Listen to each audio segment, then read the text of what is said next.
Hello mes highlights, je suis ravie de vous retrouver en vidéo enfin, ça fait très longtemps que je n'ai pas filmé face cam. Ça faisait un petit moment, les vidéos que vous avez vues c'était pour la plupart des vidéos un petit peu pré-filmées, et puis j'ai mélangé aussi avec des vidéos que j'avais filmé face cam il n'y a pas très longtemps non plus, et j'avais envie de revenir simplement sur la scène pour vous faire cette fameuse vidéo sur les réponses à vos questions couple, vos questions love. Donc je vais jouer le Dr Love, n'est-ce pas? Comme vous avez pu le voir dans le titre. Avec, alors je vais pas répondre à toutes les questions, je vais essayer de faire plusieurs parties. Mes réponses vont être certainement longues, j'avais envie d'y aller par étapes. Donc d'abord, 4 questions couple, c'est parti. L'une des premières qu'on m'a posée, c'est garder la séduction dans le couple. C'est de la part de Nissab.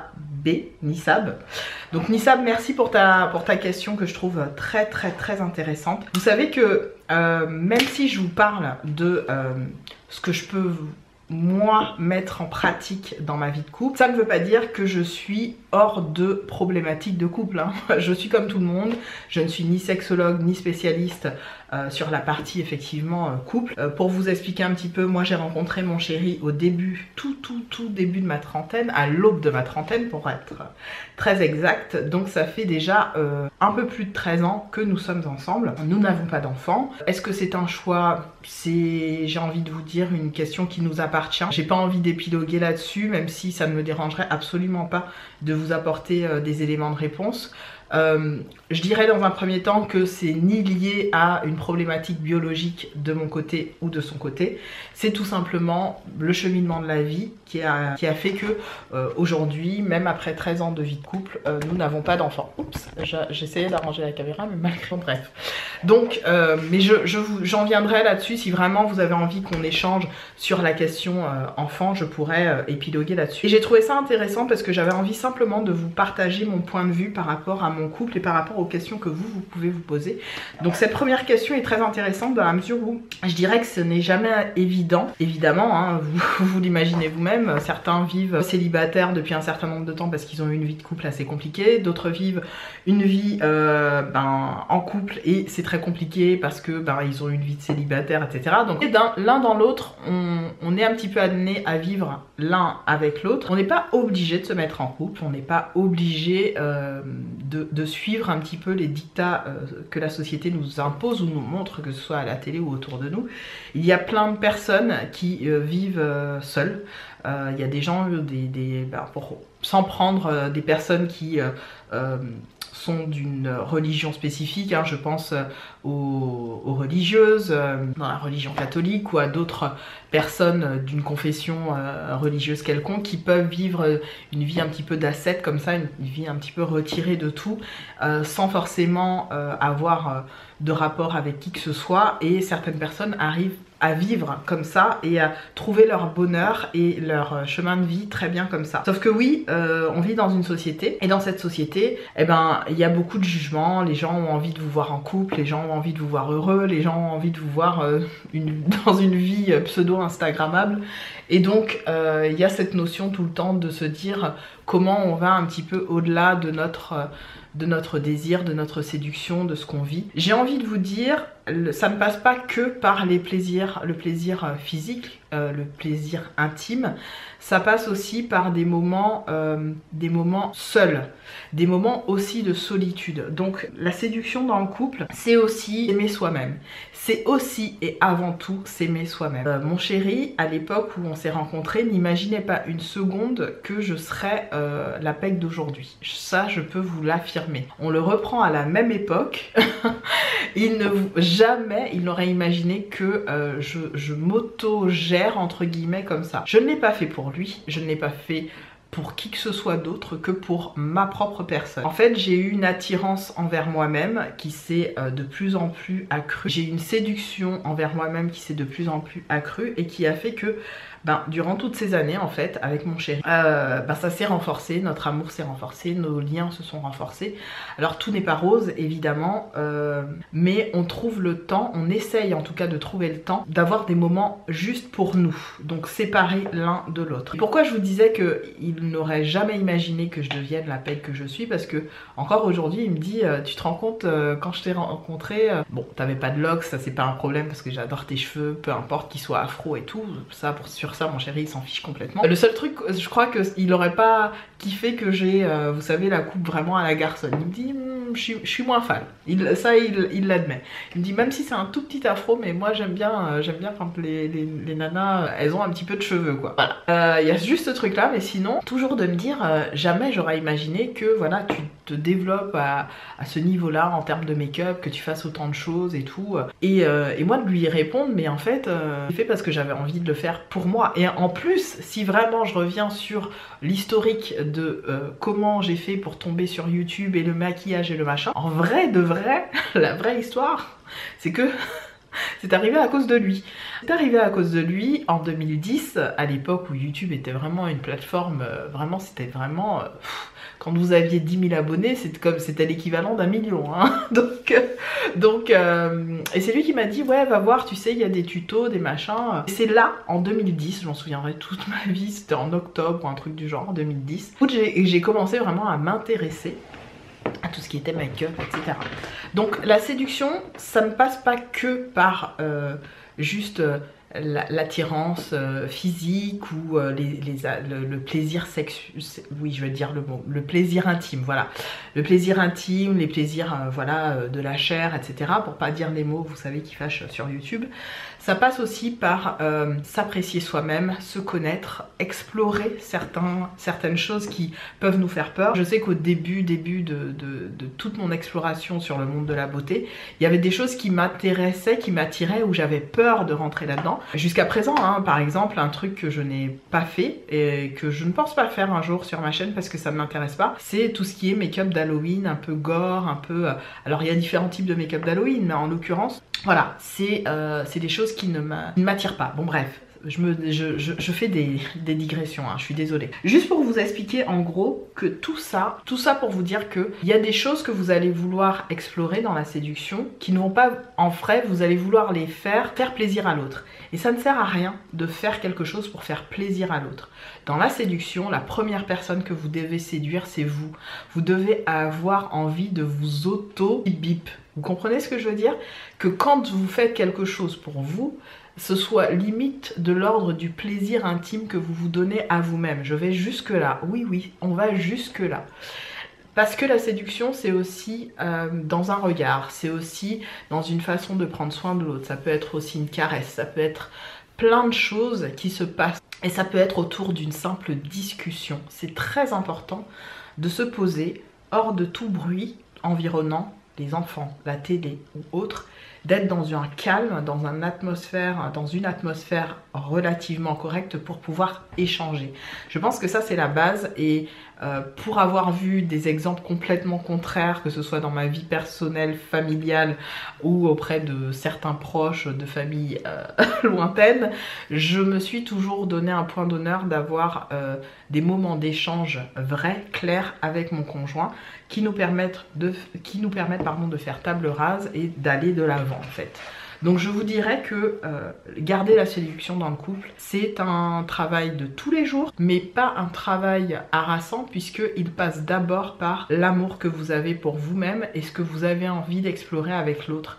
N'ayez pas de peur du jugement. Le jugement n'a pas sa place dans un couple. Le jugement a sa place à partir du moment où, effectivement, dans un couple, il y a des choses qui font très mal, de la violence, des valeurs arrachées, des choses de base, des choses pures qui deviennent déconstruites ou sales. Quand je parle de choses pures, c'est l'amour qu'on a pour un enfant, l'amour qu'on a pour des proches, etc. Personne ne doit vous faire de mal physiquement. On est sur de l'échange sain, pur, et de pouvoir se dire les choses sans faire entrer une quelconque violence dans sa vie et même dans ses propos. Donc faire attention à comment vous parlez, faire attention au ton que vous employez pour vous exprimer. Parfois, je suis la première à faire cette grosse erreur, et pourtant je suis dans un métier où justement j'apprends à faire les choses différemment, mais parfois dans ma vie de couple, vous savez, il y a ces espèces de filtres qui s'enlèvent. Pour brutalement quand vous êtes dans le feu de l'action, dans un échange un peu virulent avec votre moitié et que vous avez envie de dire les choses, voilà, vous pouvez avoir tendance à avoir ce ton méchant ou ce ton malvenu qui revient. C'est important d'avoir conscience de cette erreur, s'excuser et reprendre ses propos et dire voilà, je me suis mal exprimée, je voulais dire ça, etc. Donc tout ça qui joue dans la séduction dans un couple, séduire, c'est pas uniquement garder l'autre auprès de soi, c'est retrouver chez l'autre une partie de soi et apprécier à la fois son côté positif et son côté négatif. Voilà ce que je dirais pour cette question. J'ai dit beaucoup de choses en 11 minutes, je suis désolée. Autre question de Titeuf Zav, il dit le secret qui fait marcher un couple. Je pense pas qu'il y ait de réels secrets pour faire marcher un couple. Je pense honnêtement que tous ces vieux couples entre guillemets que l'on peut voir parfois sur les réseaux ou alors autour de vous, hein, ça peut être vos parents, ça peut être des grands-parents, etc. qui sont ensemble depuis 50, parfois 60 ans et plus, Inch'Allah. Je pense qu'il n'y a pas de réel secret, il y a une balance en fait, il y a des compromis, il y a beaucoup de choses qu'un couple garde pour lui. Il y a beaucoup de choses qui ne sont pas dites dans certains couples, qui gardent au fond d'eux, qui gardent comme un espèce de secret intime et qui font que ces personnes-là restent dans une intimité tellement puissante, tellement forte. Ça fait d'eux des personnes assez exemplaires qu'on voit parfois sur les réseaux, voilà, 50 ans ensemble. On ne sait pas hein, s'il y a eu tromperie, s'il y a eu peu importe, mais ce sont des personnes qui sont restées ensemble malgré tout, qui ont trouvé des compromis, etc. Donc je pense honnêtement, alors il y a une grosse coupure entre le moment où vous me revoyez et maintenant, puisque j'ai ma petite chérie Kelly Chou que je te fais, mon Dieu je te fais des gros bisous vivement que tu passes à la maison un petit peu plus longtemps. Peut-être qu'on vous réserve une petite vidéo avec ma Kelly Chou d'ailleurs, j'espère que ouais, on pourra faire ça avec elle, ce serait cool.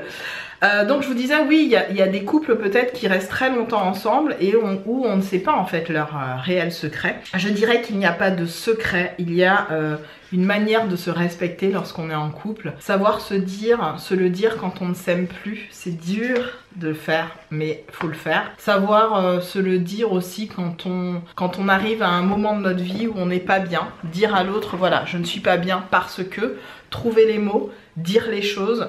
Moi, c'est quelque chose que je mets un point d'honneur à le faire avec mon chéri. Et il sait presque tout. Je dirais 98,99% ce que je peux ressentir. Je suis pas la nana qui va vraiment parler dans la tête du gars ou machin. Non, je suis factuelle, c'est-à-dire que j'ai une relation de couple avec mon mec comme si je suis un mec à part entière parce que on est assez cash là-dessus sur pas mal de choses. Et d'ailleurs, je pense que c'est quelque chose qui le déstabilise pas mal parce que m'a souvent reproché dans mes relations de couple de ne pas être assez jalouse par exemple, de ne pas être assez possessive ou machin. Je suis pas comme ça parce que j'arrive pas à être comme ça. La seule personne, et c'est dur de le dire comme ça, mais que je sais que je vais garder toute ma vie et emmener avec moi dans ma tombe, c'est moi. C'est moi et l'amour que je me porte est beaucoup plus important et intense que celui que je peux porter à l'autre. Donc même si l'autre fait à un moment donné partie de moi et que je l'aime absolument et que je lui souhaite tout le bonheur du monde, je ne m'autorise pas que cette personne ne m'appartienne qu'à moi. Même si dans les faits ça fait plaisir parce que ça va être une personne très fidèle comme c'est le cas avec mon conjoint, ça va être une personne vraiment respectueuse comme c'est le cas de mon conjoint, etc. Mais je pense que je l'aime assez pour voir son bonheur aussi se transposer vers quelqu'un d'autre. Oui, évidemment dans un premier temps je me sentirais peut-être mal ou vexée, mais en même temps je vais voir rapidement le côté positif pour lui de vivre un bonheur à son image et à sa mesure en fait. Donc je pense, pour répondre à ta question, que le secret qui fait marcher un couple, c'est avant tout l'échange, le respect et l'authenticité à tout point de vue, quoi. Dans le bon comme dans le mauvais. Soyez honnête, soyez vrai avec l'autre, je pense que c'est la base. Jessie qui demande comment trouver la bonne personne. La bonne personne, je pense que ça doit être avant tout vous.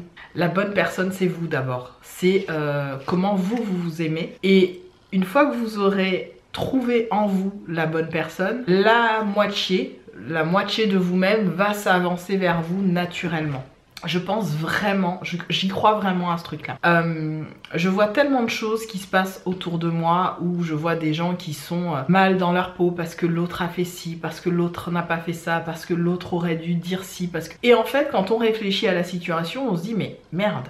Et toi dans tout ça, est-ce que toi, en train de reprocher autant de choses à l'autre, est-ce que toi, t'as pris le temps de t'auto-gérer, de t'auto-analyser, de t'auto-déconstruire pour te reconstruire et estimer que tu es la bonne personne pour cette personne? Parce que oui, il y a des personnes qui ne se rendent même pas compte qu'elles sont toxiques pour l'autre. Et c'est important de se rendre compte de ça pour laisser l'autre vivre. Si on a un tant soit peu d'amour pour l'autre, de savoir s'auto-analyser et de se dire non, là j'arrête là parce que j'ai un problème. Le problème vient de moi et pas de l'autre. C'est là qu'on grandit. C'est là que l'on devient la bonne personne pour soi. Et ensuite, l'autre qui va évoluer, qui va grandir, on va avoir énormément de bonheur et de plaisir à la voir grandir et évoluer. Et souvent, dans les couples de manière très généraliste, hein, c'est pas le cas tout le temps, mais la femme va avoir tendance à être dégoûtée d'une relation amoureuse ou dégoûtée des hommes à cause de ça, parce qu'elle ne va pas suffisamment se remettre en question. Et inversement, l'homme peut être dégoûté des relations amoureuses parce qu'il ne va pas suffisamment se remettre en question. Ou pire, il va reproduire un schéma classique, identique pour toute femme, alors que toutes les femmes sont différentes et toutes les femmes qu'il aura rencontrées auront quelque chose de vraiment positif à lui apporter. Mais lui va reproduire un schéma par dégoût des femmes identique à toutes ces femmes-là. Par peur aussi de se dévoiler et de devenir qui il doit être réellement. Une femme, c'est pareil. Je vous rappelle qu'on soit un homme, une femme, peu importe son genre transsexuel, homosexuel, on s'en fiche, son orientation sexuelle n'a rien à voir là-dedans. L'être humain que nous sommes, que nous représentons, fonctionne avec, on va dire, des automatismes qu'il aura acquis durant un certain laps de temps dans sa vie. Ces automatismes, parfois, vont être destructeurs parce que soit ça aura été inculqué par le père, la mère ou peu importe l'environnement familial dans lequel il aura été, et parfois consciemment ou inconsciemment, il va les reproduire une fois en couple. Cette reproduction faite une fois en couple, ça va générer d'autres blessures, d'autres choses qui soit vont faire que cette personne va pouvoir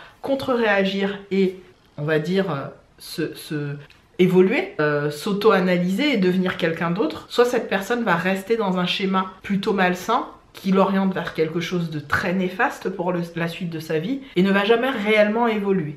D'accord ? Ça c'est mon analyse hein, à mon petit niveau, hein. Je suis pas psychologue, mais pour avoir un petit peu compris comment se passaient les choses au niveau de ma fratrie, de ma famille, du lien qu'il pouvait y avoir entre certains couples, entre mon père, ma mère par exemple. J'ai analysé beaucoup de choses et je m'auto-analyse aussi, je m'auto-critique beaucoup, mais énormément, même si j'ai l'air peut-être d'être une fille hyper confiante, bien dans ses baskets et tout. Non, il y a des jours où je pleure, je suis pas bien, je prie, je demande au ciel, à l'univers de me donner des réponses. La plupart du temps, dans 99% des cas, j'ai mes réponses et je me remets en question et j'avance. Parce que oui, il faut ces moments de décompression où on pleure, où on se remet en question et où on tape au fond du bassin et on remonte et on reprend une respiration et où on avance. Tout ça pour dire tout ça. Et enfin, dernière et quatrième question, l'échange. Alors c'est Miss Loot. Alors j'ai pas réussi à lire correctement ton pseudo. De toute façon tu me mets l'échange dans les couples, 15 ans, entre être au plus bas malgré sa famille et ses enfants et avoir une estime de soi. Alors tu m'as posé beaucoup de questions. Il y a eu la question sur l'échange dans les couples. Pour elle, ça fait 15 ans qu'elle est en couple. Et qu'elle est au plus bas malgré ses enfants, malgré... Alors c'est pas parce qu'on a des gosses, qu'on est marié, qu'on a un mari relativement fidèle ou très fidèle, qu'on est forcément bien dans sa vie de couple, hein. Ça je vous le dis tout de suite, c'est une hérésie, c'est une vaste blague. Il y a ce que la société ou le commun des mortels aimerait qu'on vive, et il y a ce qu'on vit dans le réel. Parfois on peut être très mal dans sa vie de couple, parce que justement on n'a pas... on ne s'est pas émancipé comme on le souhaiterait. on a fait parce que la société, les parents, les amis nous ont dit que voilà, ce serait bien de faire un gosse parce que ben t'as passé la trentaine, donc ce serait bien, tu vois.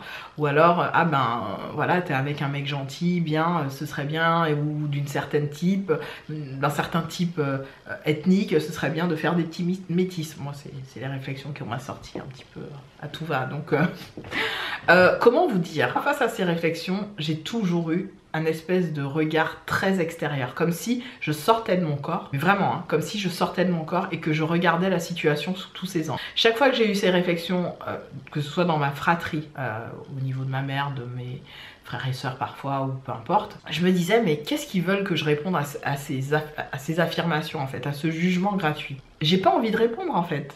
Soit je répondais pas, soit j'étais très véhémente en disant, ben, je m'en fous, en fait, je fais ce que je veux, je vais suivre mon instinct. Donc quand je vois des femmes de mon âge dans leur vie de couple qui paraissent heureuses avec des enfants, mariées, tout ce que vous voulez, je leur souhaite de plus profond de mon âme de réellement vivre ce bonheur. Même si, entre deux petites conversations intimes, je vais ressentir chez ces femmes une vraie détresse. Pas pour la plupart, hein. Pour la plupart, j'ai l'impression que ça va. Mais certaines, je vais sentir de la détresse, je vais sentir un mal-être. Comme si elles se sont rangées dans une voie où elles ne peuvent plus aller en arrière de peur du jugement, de peur du regard du mari, de la maman, du frère, de la sœur, de peu importe. Bref, moi je m'autorise à suivre mon propre chemin, sans laisser les autres avoir un impact sur ce que je peux dire ou vivre. Très jeune, j'ai su dire à mes parents et à mes proches que peu importe leur jugement vis-à-vis de moi, même si demain je devenais prostituée, j'ai bien dit le terme, péripatéticienne ou que sais-je, avec un métier un peu étrange, qui ne soit pas comment dirais-je, accepté par ma fratrie, je le ferai. Je le ferai sans crainte du regard de ma famille. Heureusement, je ne fais pas ce type de métier pour eux, hein, mais je fais quelque chose que j'aime tout autant. Et je suis très fière de ça, en fait. Je suis très fière de rester la peigne que j'ai toujours été, de suivre mon propre chemin sans influence de qui que ce soit autour de moi, sans l'influence et sans le besoin de rendre des comptes à qui que ce soit, à part à l'univers et à l'entité qui nous a mises sur cette planète. Mais j'estime, voilà, que je suis grande, majeure et vaccinée. Et on va enlever le dernier terme parce que ça va être coupé, grande, majeure. Et que voilà, j'assume mes choix pleinement. Donc je dirais que là, sur la partie j'ai envie de dire, du schéma familial classique qui va t'amener vers un mal-être, il faut savoir déconstruire ça, en échanger peut-être avec un spécialiste, ne pas avoir peur de parler à des spécialistes, hein. J'avais vu dans un reportage où une maman disait à ses enfants, ben non, une maman black, hein, ben non, vous êtes noir, vous n'avez pas besoin d'un psy. Tout le monde a besoin de voir un psy un jour ou un autre de sa vie. Ça ne m'est pas encore arrivé, mais j'y pense fortement. Je pense que ça fait du bien de parler à un spécialiste qui vous apprend aussi à déconstruire et à reconstruire votre cheminement et votre réflexion personnelle. Choisissez-en un qui est de valeur, qui a des études, qui sait de quoi il parle. Mais je pense que ça peut très bien se faire. Et concernant l'échange dans les couples, je pense que c'est quelque chose qui n'appartient qu'à un couple. Les couples peuvent faire de l'échange. Alors parfois ça existe, hein, de façon très tacite. Aux Antilles, beaucoup d'hommes ont plusieurs nanas, c'est comme ça. Aujourd'hui je vois aussi des nanas qui ont des hommes différents. Bon, chacun son truc, j'ai envie de vous dire. Je ne suis personne pour juger ça. J'estime que c'est l'équilibre du couple et de la vie de famille qui doit primer. Si les enfants sont heureux, si ça n'impacte pas en termes de violence, si ça ne génère pas une quelconque violence interne dans le couple et si ça crée une forme d'harmonie, ça ne regarde que le couple et la fratrie construite avec des enfants, tout simplement. J'en aurais fini pour ces questions parce que ça va être déjà très long pour 4 questions. N'hésitez pas à me mettre vos questions en barre de commentaires si vous souhaitez que je réponde à d'autres questions. J'en ai encore, je vous dis, j'en ai à peu près 12, donc je referai d'autres vidéos. C'était la première partie, j'espère que mes réponses vous auront plu. Et n'hésitez pas à me donner vos avis en barre de commentaires. Je vous fais plein de gros bisous, on se retrouve très vite pour une autre vidéo. À très bientôt, salut.